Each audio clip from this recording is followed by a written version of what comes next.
సరే యేసయ్య ఎవరు అసలు? పాత నిబంధనలు యేసయ్య అనే పేరే లేదు, ఇమానుయేల్ అనే ఉంది. పెట్టుకునే పేరైనా ఇమానుయేల్ అని పెట్టుకోలేదు, ఆయన నమ్మడానికి కూడా యేసయ్య అని పెట్టుకున్నాడు. మీకు యేసయ్య మనిషిగా రాక మునుపు ఆయన పేరు కూడా యెహోవా.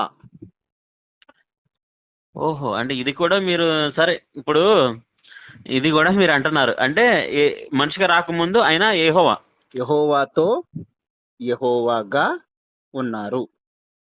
అదే ఆయనే యెహోవా. ఆయనే యెహోవా కాదు, ఉమ్, తండ్రి అయిన యెహోవాతో కుమారుడైన యెహోవాగా ఆయన ఆది నుంచి ఉన్నారు. ఆ కుమారుడైన ఒక్క యెహోవా నిమిషం ఒక్క నిమిషం ఒక్క నిమిషం. ఇప్పుడు చెప్పండి. చంద్రగుప్తుడు 1, చంద్రగుప్తుడు 2 లాగా ఈయన కూడా యెహోవా, యెహోవా 1 అలాగా? కాదు కాదు, మరి ఇంకేంటి? యేసు ప్రభు పేరు కూడా యెహోవా. అంటే ఇద్దరు యెహోవాలు ఉన్నారు. ఇద్దరు యెహోవాలు అనకూడదు, ఎందుకంటే తండ్రి అయిన యెహోవా, మీరు క్లియర్ కుమారుడైన గా యెహోవా. చెప్పండి, మీరు క్లియర్ మీకేం అర్థమైందో చెప్పండి. నేను చెప్తున్నాను వినండి. తండ్రి అయిన యెహోవా ఆది నుంచి ముగ్గురు ఏకమై ఉన్నారు.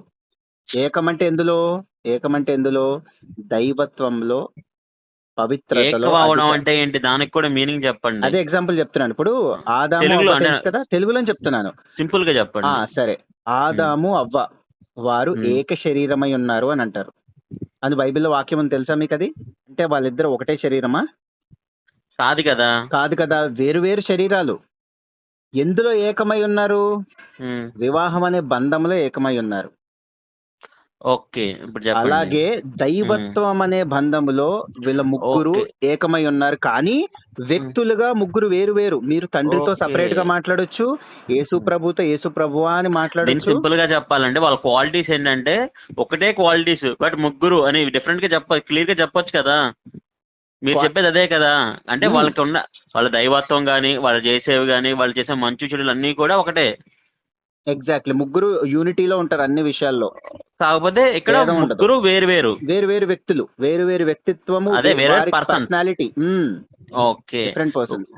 ఇప్పుడు వేరు వేరు ఉన్నప్పుడు ఇక్కడ ఫస్ట్ పాత నిబంధనలో యెహోవా అని తప్ప వేరే పేరు చెప్పకూడదు, యెహోవా అని తప్ప వేరే చోట పూజించకూడదు.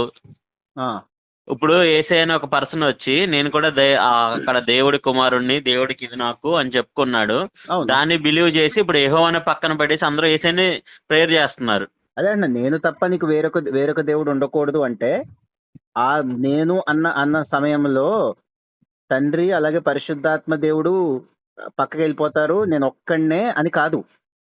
నేను తప్ప అన్నప్పుడు ఇతర దేవుళ్ళతో కంపారిజన్, అక్కడ ఇతర విగ్రహాలు కానీ ఆ టైంలో ఉన్న దేవతలు, సరే